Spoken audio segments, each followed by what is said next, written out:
Certainly is. The time gap's locked there at 1:45 and 40. These are from static points on the road. That's becoming quite clear to us. But by our count back, it's around a 2-minute lead now from Riccitello to the front of the race, where Isaac del Toro is pursuing the ultimate prize, and that is the maillot jaune in the Tour de l'Avenir.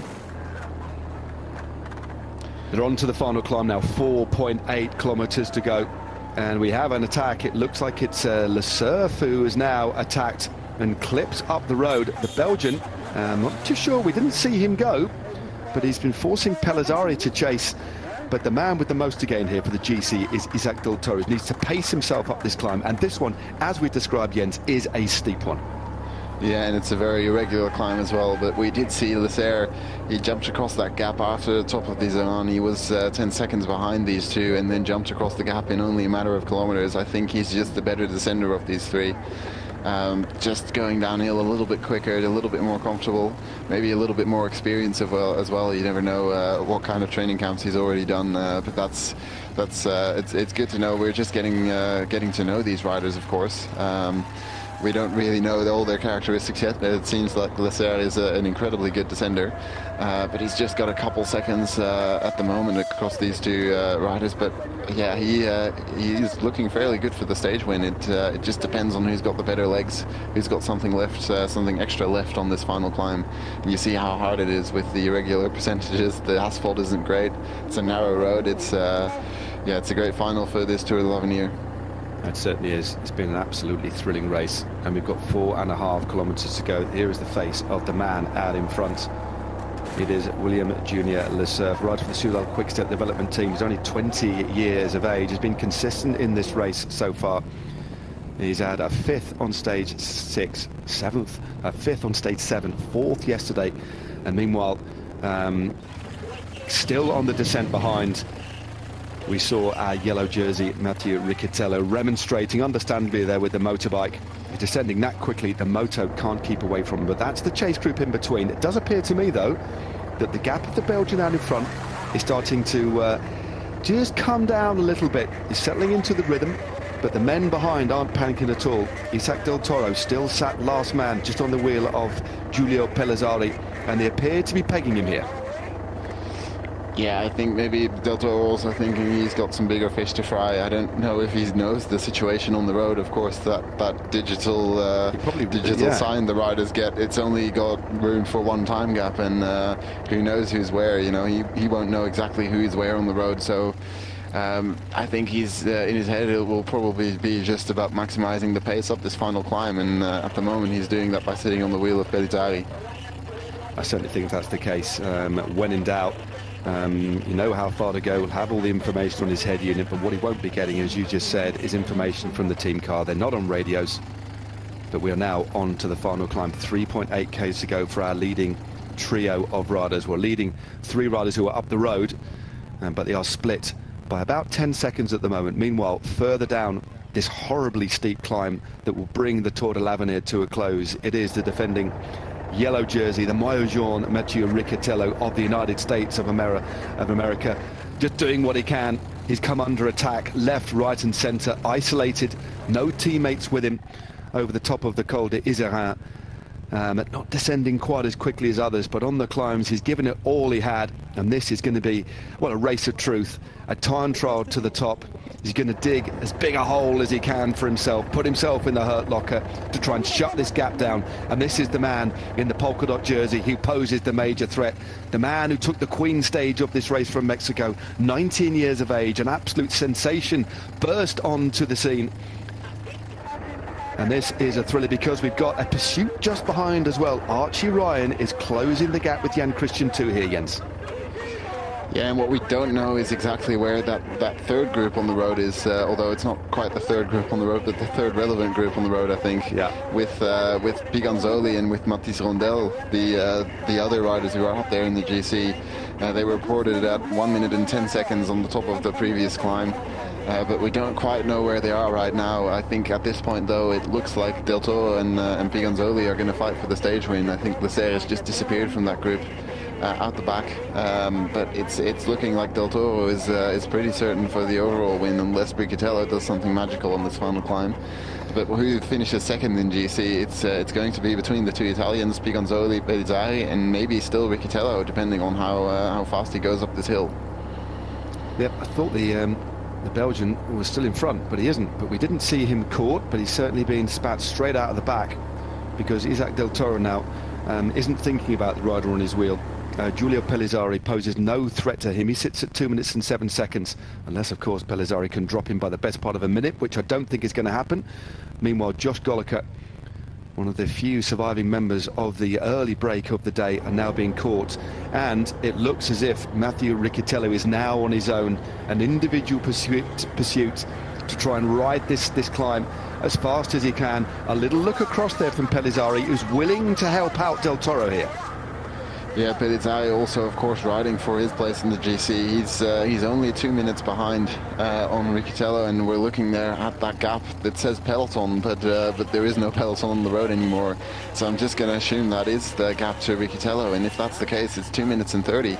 That means that Pelizzari might be picking up a podium here. It certainly looks like it. What can Riccitello do? He is in a lot of difficulty. At the distance behind, and these gaps, the gap with the Archie Ryan opened up with Jan Christian, it went at a moment when Riccitello was hesitating, dropped back to take a beat on. You can't criticize the riders, it's a racing moment, but it just shows how cruel it is. But now this man is on his own, him against himself, him against the mountain, out of the saddle again, forcing the pace as hard as he can. It's going to be about 7 or 8 minutes of pure pain for Mathieu Riccitello. What can he do here? The man from the United States of America, urged on here by a man at the side of the road. And these are the riders that he's fighting against. The slope really starting to bite now. This is a brutally steep climb here, Jens. Yeah, this is one of the steepest sections, but they're going to get into a slightly flatter section here. It just flattens off there, but then it kicks up immediately. We're going to get a section of 15% for a couple hundred meters at 2 kilometers to go. The top of the climb is going to be a little bit flatter, but I'm just seeing this timing point here. This is with 3 kilometers to go, 1 minute and 20 seconds for Ryan and Jan Christian. We think that Lasser is still in between, maybe someone else. I think those two might be 4th and 5th on the road then, and behind them I think we just saw Piganzoli, the other Italian, who was just a little bit behind those two chasers, Ryan and Christian, but it's a confusing situation there out on the road. Yep, this race is all over the place as Riccitello moves through. And we've also got another rider coming through. This is Piganzoli. He appears to be riding across the gap now to Archie Ryan and Jan Christian of Switzerland. So they've now, or is he getting dropped? It's difficult to say. I think he's actually closing the gap now, but Christian now dropping Ryan here. So Ryan, Christian and Piganzoli. Christian distancing himself now from the Irishman, who looks as if he's starting to struggle a little bit, but meanwhile up in front it is Del Toro on the front. It's a very narrow little back lane, isn't it? And a rutted surface picking its way through the mountains here, but Riccitello, jersey fully unzipped, is fighting his own personal battle here. You've got to admire the tenacity of this man. He's really been up against it today, but now this is just man against man, isn't it? Yeah, we just saw that 3 kilometer point again with Riccitello coming through there, 2 minutes and 37 seconds behind the leaders. So the gap is really going out there, and that gives us a virtual GC with Del Toro clearly ahead. The two Italians, Pelizzari and Piganzoli, are basically equal on time now on the road, so that's still a battle to look out for. And Riccitello, yeah, that means that he's slightly behind those two on the virtual GC, so it's still hanging in the balance, but I think Riccitello might even be losing out on a podium finish on the general classification here. And he's mopping up a lot of other people on the mountain, but the lead, as you say, is moving away from him. Ryan now has been caught, and it looks like he's about to be passed now by Piganzoli. Christian, 50 or so meters up the road there, just riding his own rhythm. And on these sorts of slopes, it's difficult to actually follow riders. You have to ride at your own rhythm when the gradient gets above 8-9%. But this duo in front are riding pretty equally, sharing the pacemaking because there is so much to gain. There's the stage win and then there's the overall honour of winning the Tour de l'Avenir. And winning the Tour de l'Avenir was something this man believed he could do coming into this stage, but it's been a very difficult challenge for him today. He's come up against it, he really has, but despite that, he has fought with every single fibre in his body. But as has this man too. He's riding intelligently, he's riding strongly, and he looks pretty calm right now as well, Jens. Yeah, I think both of these riders looking fairly calm still with 2 kilometers on the road. That means that we're coming up to that really steep portion of about 15%. That this climb has steep portions all over it. These two riders, of course, still second year under 23s, so there's 4 years in this category.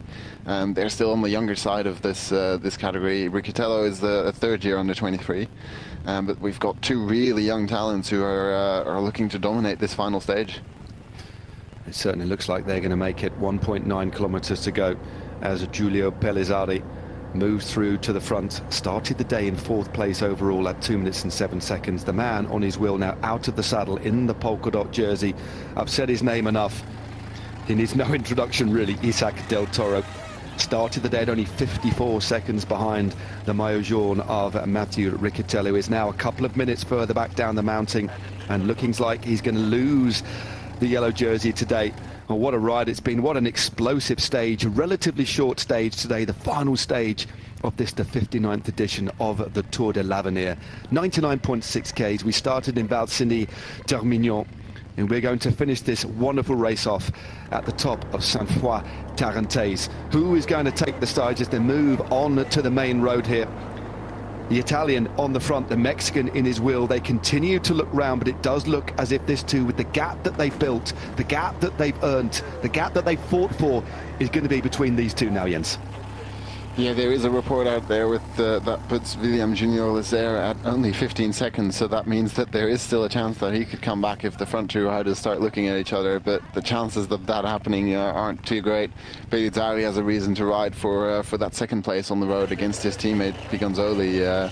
They're roughly equal on time in the virtual GC.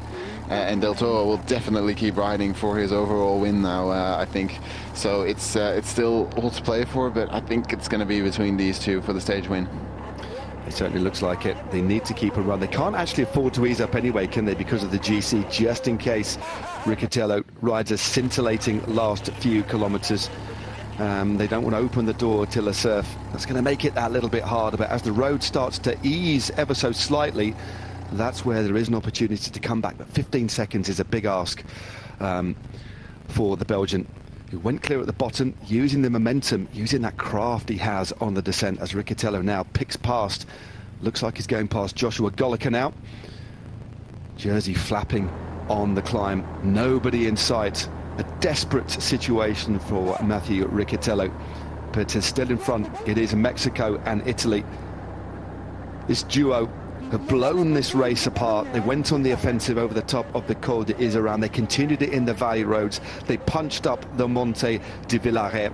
They've dropped everybody behind them and now are battling it out for the stage win. And for the Mexican in front, the honour of possibly taking the overall win in the Tour de l'Avenir. What a sensational race this has been so far. Yeah, so just an overview of the situation on the road. It's those 2 leaders, Del Toro and Pelizzari. I think Lazer is just behind. I think it's still Emre Zweestad who's there just ahead of that group that we just saw in pictures. With Jan Christen, Archie Ryan, and of course Davide Pigonzoli. And the yellow jersey is way behind. There's still a few riders in between, but it's definitely going to be between these two for the overall win, though, for the stage win rather. And the overall win is definitely looking like it's going to go to Isaac del Toro. Yeah, Pelizzari on the wheel now of Isaac del Toro. Pelizzari has had a great run of results at the back end of this race. 4th on stage 6, 4th on stage 7, 3rd yesterday.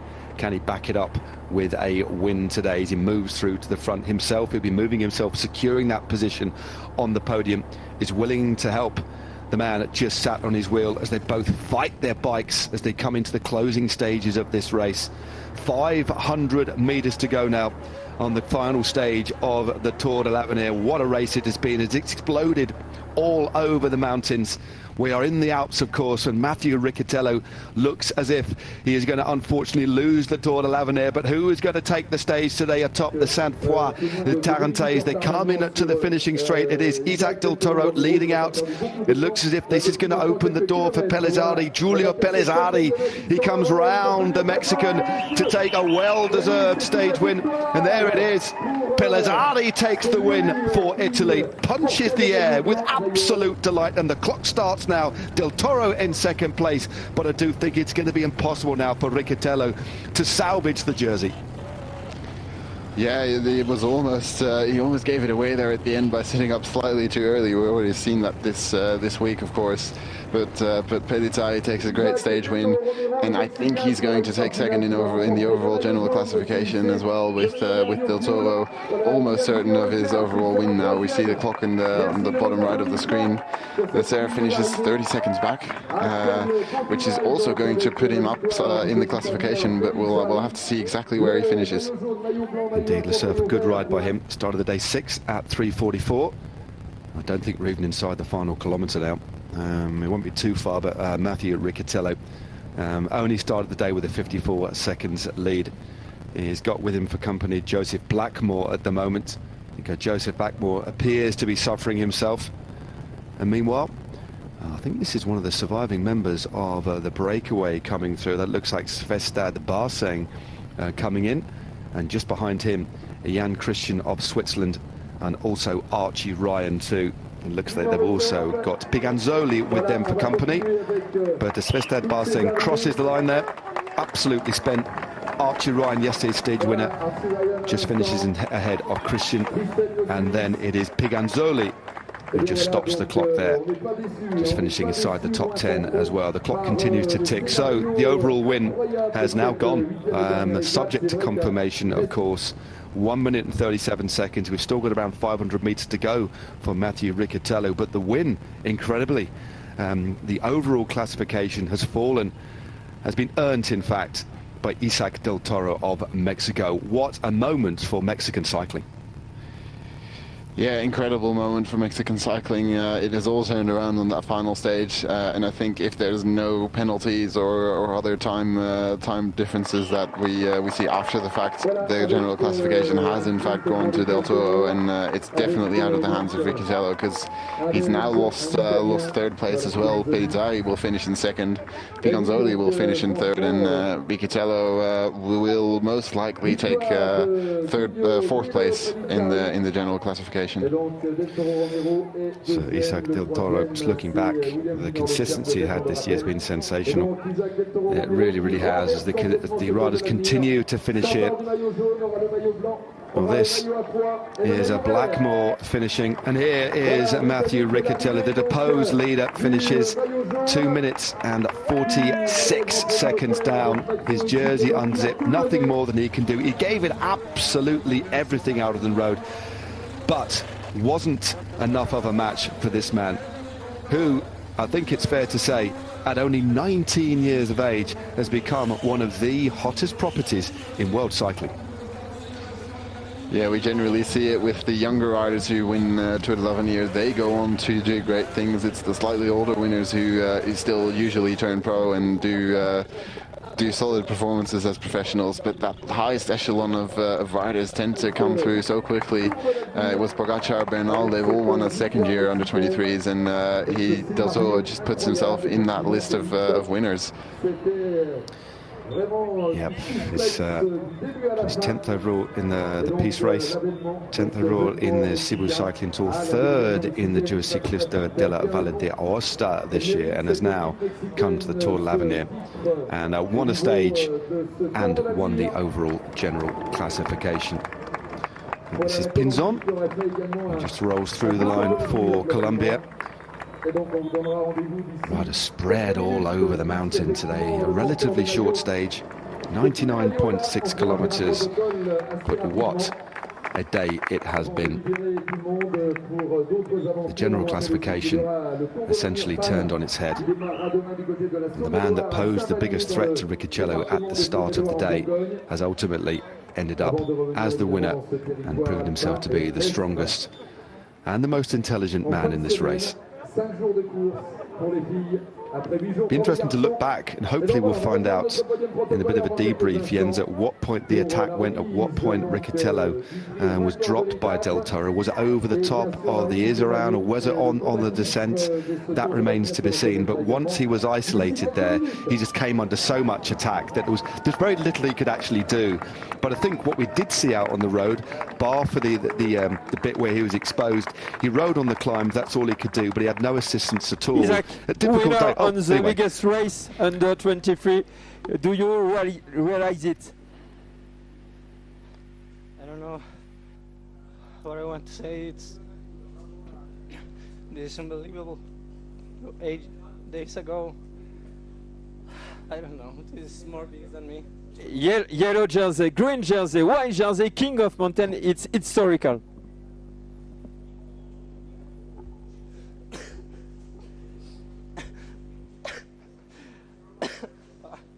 No way.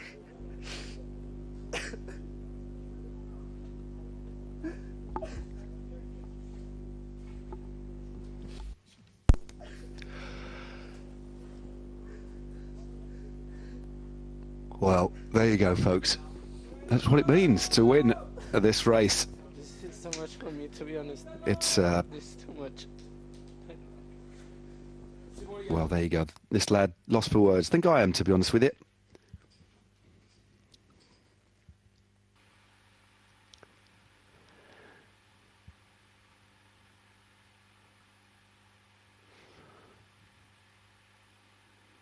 Coming to terms with the enormity of his win there, Jens. Powerful, emotional moments there in what has been a very difficult week for cycling, but this sport continues to beguile us, doesn't it? It's such a beautiful sport, powerful emotions, and the significance of the dominance of the winner, stage win, the overall, and as the gentleman just pointed out, he's won every single classification.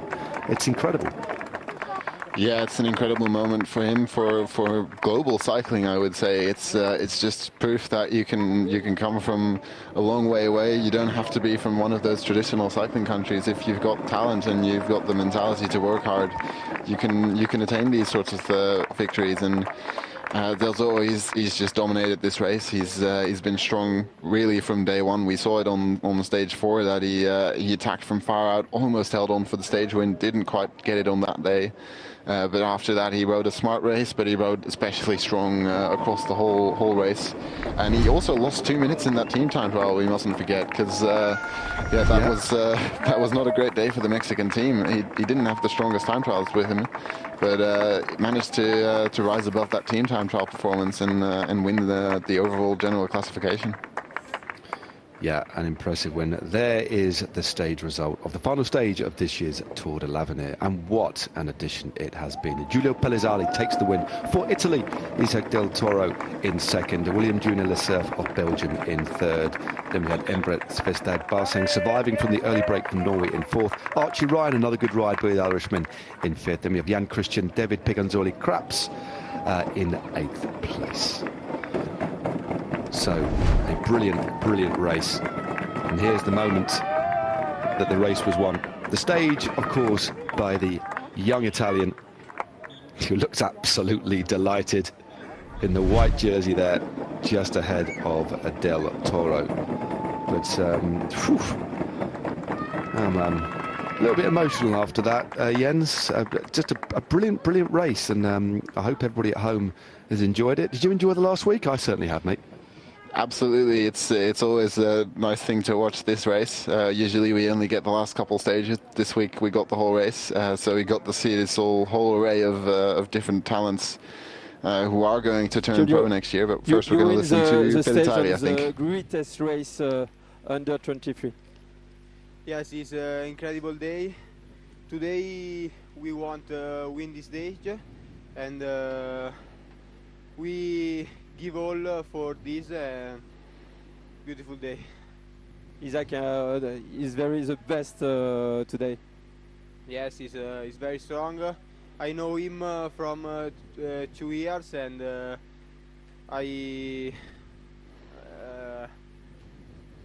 yes, he's too strong. Thank you. Fair play. It was good to see these youngsters speaking multiple languages as well, and I think we'll be seeing a lot more of that young man as well. Clearly, he's known him for a while, and we're talking about our race winner Isaac del Toro. And just looking at the races that they've done over the last year or so as well, I would imagine they'd have raced as juniors together, and then his first year under 23s as well. Whether we'll see Isaac del Toro in the under 23 category next year remains to be seen.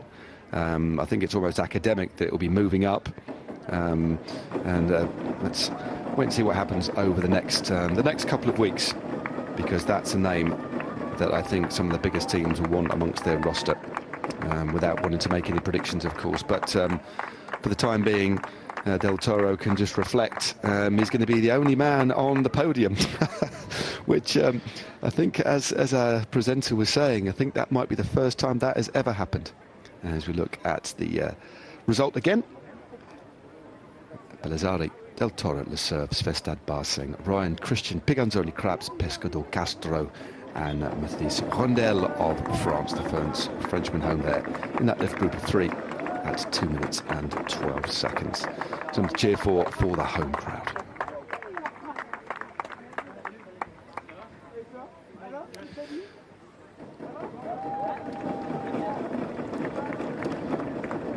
Waiting for a few more riders to come home before we get confirmation of the exact look of the top 10.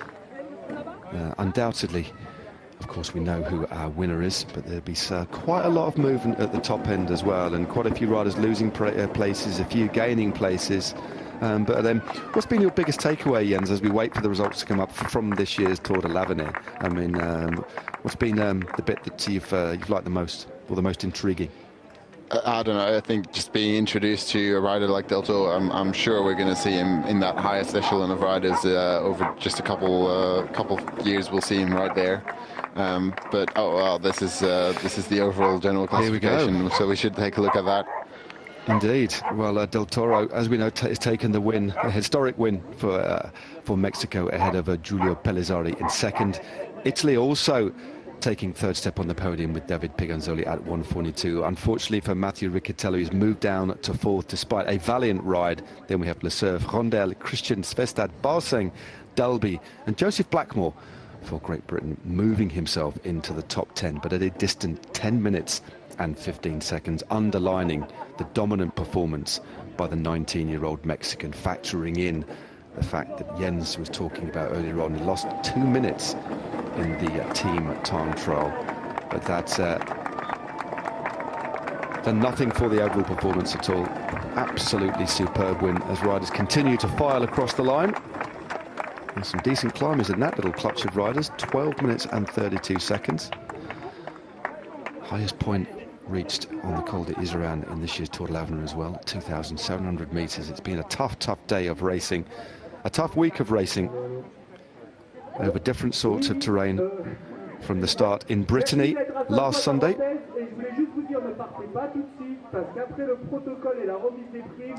I'm wondering if we might be joining the podium. We'll just have to wait and see what our pictures show up for us here. But no, I do agree with your point there, Jens. I think seeing the emergence of a major new talent is what the Tour de l'Avenir is all about. It's the race of the future, but also to see that powerful interview at the end, just to see him coming to terms with what it means for him, for the race itself, but for Mexican cycling. Quite profound, actually. Yeah, and I think, well, the other takeaways we can see, there's always all the stage winners, or almost all the stage winners anyway, end up on World Tour contracts, and most of the top 10 also do in the general classification. And it's not just those riders; it's anyone who really shows anything special, as we see the general classification again. Anyone who's shown anything of worthy of note will be picked up on by some of the scouts of the World Tour teams, of the pro teams. Anyone who's shown something, it doesn't need to be a really consistent performance or anything. It could just be just one moment of really strong domestique work for another rider. Those things are going to be picked up on. and or a strong breakaway or anything like that, the teams will be watching, and all those riders can end up somewhere, because it's not about that consistent performance. It's not about the whole week. It's about those flashes of brilliance that you sometimes pick up on, and there's been quite a few of those over this week. Yeah, there's been plenty. It's been a magnificent week of racing. It really has. We've had breakaways, we've had team time trials, individual time trials, bunch sprints, although we only had one of those. Well, let's look back on what has been an exceptional day's racing, a real celebration of what bike racing is all about, in its rawest form, in fact, in the under-23 class. Unpredictable, difficult to know what's going on, difficult racing to control as well, and over some of the harshest terrain possible. Well, the early breakaway, it was Inbred Svestad Barseng who went clear for Norway, and with him for company he took Joshua Golliker. And it was Golliker, in fact, just took the points and the prize over the top of the highest point of this year's Tour de l'Avenir, the Col d'Isère, 2,700 metres above sea level. They then began the plummet down the other side. But in the interesting chasing group that formed just behind was Isaac del Toro and Giulio Pelizzari. And also in the mix as well was William Junior Le Cerf of Belgium. The two out in front persisted, but this was the chasing trio. At this point, the yellow jersey Matthew Riccicello was around 30 seconds behind in a bunch. Another couple of riders catapulted themselves across briefly, Inequezes Paran and Ivan Romeo, the winner of stage 5, just latching himself onto the back of the group. But meanwhile, Riccicello of the United States of America in the yellow jersey was completely and utterly isolated. In fact, several riders clipped across and ultimately were to join the swelling group out in front. As we headed on to the penultimate climb of the day, the Monte di Villaret, the attacks continued to come. There was a brief break in the front group, but that was sewn together pretty quickly by Isaac del Toro. Then another move came from the peloton, this time containing the Swiss rider Jan Christian, looking to move himself up a little bit in the general classification. On to the slopes of the final climb of the day, the brutally harsh slopes of the Sainte-Foy du Tarentaise. 8.7% average over 5 kilometers just under, and it was Del Toro who continued to force the pace, putting everybody else under a lot of pressure. And the first to fall away was Svestad Barseng, struggling just at the back there, adding to his tally in the King of the Mountains classification. He crested the penultimate climb of the day in front. Briefly, we had the Belgian Le Cerf in front, taking the descent with a little bit more pace, and then behind, with undoubted pace, chasing, desperately trying to hold on, to cling on to his yellow jersey, was Matthew Riccicello. As we got deeper and deeper into the final climb of the day, it was becoming pretty apparent who was the strongest man in this race. It was indeed the man from Mexico who took a historic win on the overall, but the stage was to go to Pelizzari of Italy. So Italy took the stage, but an historic win for Mexico in this wonderful race. The sprint behind from the man from, that was Blackmore, and then coming in just behind, but unfortunately tumbling down the general classification, in fact just falling off the podium, ultimately finishing in 4th place on the GC, was Matthew Riccicello. Despite his valiant efforts, it wasn't quite good enough on the day. So there is the confirmation of the stage that wraps up this year's Tour de l'Avenir, Pelizzari taking the win. And as a result, this was the final look, the final shape of the GC. Del Toro taking the win, Pelizzari and Piganoli on the podium there. Piganzoli, should I say, on the podium for Italy. Riccicello down to 4th, Le Cerf up to 5th, Rondel, Christian, Svestad Barseng, Dolby and Blackmore.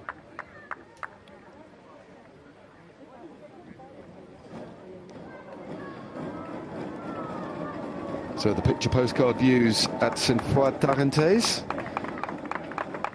as our field continued to file across the line.